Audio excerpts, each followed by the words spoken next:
tūkstnesis. Pa tūkstnesi iet 2 vīriņi. Ukraiņas. Ebrejs. Iet ebrejam kaudz ar naudu, Ukrainim ļoti daudz speķa. Speķi un dzeramais un viss kaut kas. Ebrejam slāvs, no rīt gribās, viņš saka, klausies.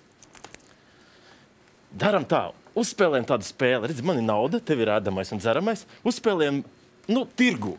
Tu izliksi to savu, visu to barībiņu, un es centīšos no tevis kaut ko nopirkt, ne? Labi. Ukraiņš normāli.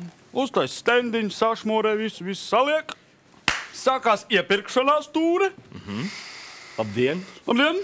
Pat cik jums šitas gabaliņš? Šitas? Jā. 10 000. Cik?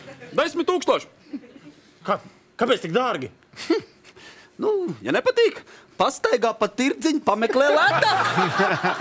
Piedāvāja Apinītis Premium. Nāk kā saukts.